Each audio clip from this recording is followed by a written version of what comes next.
So welcome to Govan House Parish Church, where the Glasgow Barons has just recorded a new concerto called Winter by Aileen Sweeney. And it's a concerto for the instrument that she plays, the accordion, but the soloist in this case is Neil Sutcliffe, and it's for the Glasgow Barons strings. It's the first of 4 concertos which cover the 4 seasons, very loosely modelled on Vivaldi's 4 Seasons, and the whole project is called 4 Seasons in One Day because it's our own special Glasgow 4 Seasons. So I would like to welcome Aileen Sweeney to the church where we've just finished recording, and I'd like to ask you first of all, Aileen, what inspired you initially about writing about winter? Well, when the commission came through, I started doing a wee bit of research and I stumbled upon the 3 major winter festivals that was one celebrated by the Ancient Celts. And yeah, I dug quite deep into that and first stumbled across Samhain, which was the Celtic New Year, but is now known as Halloween. That's on the 31st of October. 31st of October, yeah. And it was a kind of strange party for the Ancient Celts. On the one hand, it was the New Year, so there was a lot of celebration. But it was also the one night of the year that they thought the doors to the afterlife opened. So there was a lot of hesitation about what might come out on that night. And it was also the first day of winter, so there was a lot of worry about what the winter might bring. And people used divination to try and predict what might happen and who might not make it through the winter. So it was a really weird balance of celebration and worry. So I tried to kind of balance these two throughout the movement. And then fast forward through to the 21st of December, which is the winter solstice. The Yule, yes. The Yule, yeah. And the Ancient Celts believed that the sun stood still for 12 days during that period. So I just wanted to create that really, really still, really, really icy sensation in that movement. And then fast forward again to the 1st of February, which was Imbolc, the first day of spring. And again, that was a huge day of celebration. The winter was gone. There was signs of life and spring returning. And yeah, it was actually kind of known as the quickening of the year. So I tried to get that sensation across in the music as well.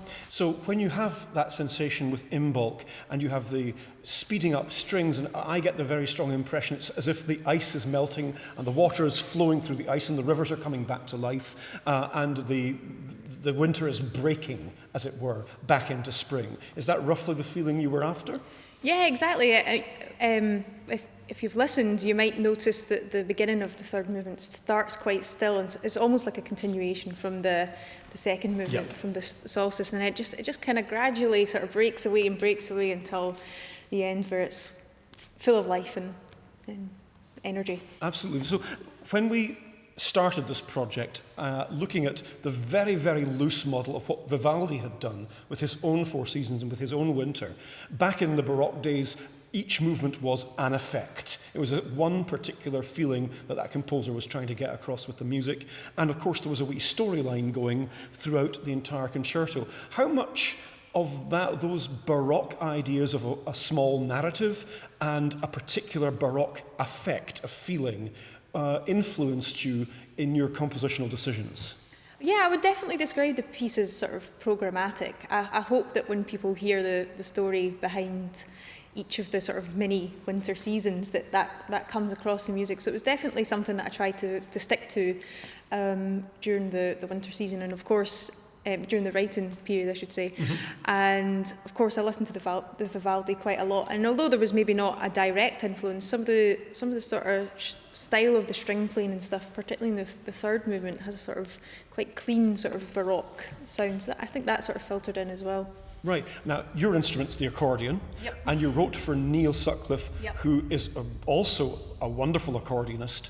And what struck me about the piece is how much risk you took in paring everything back and being quite minimal in how much you wrote, because everybody thinks of the accordion as full of notes and buttons and producing lots and lots of different sounds and probably being an overscored instrument, but you pared an awful lot of that back to create very pure, clear, clean sounds, which I think was quite a risk, because you really know the instrument, but still compositionally, people don't expect that from the accordion. So can you tell me a little bit about how your specialist knowledge on the accordion ended up influencing how you shaped the piece? Yeah, so the classical accordion does have a limited repertoire, of course, with it being a relatively new instrument. And a lot of the music that is written, contemporary music that's written for the accordion, is written by accordionists, first and foremost. So it tends to be quite guilty of being quite flashy, show off, because it tends to be, played by the performer themselves. Right.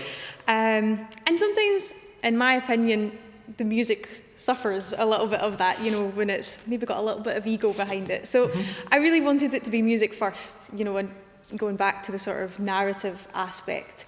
But in saying that, although it wasn't maybe the most flashy concerto we've ever heard, I wanted to sort of showcase different sides of the accordion as much as I could in the 12-minute brief.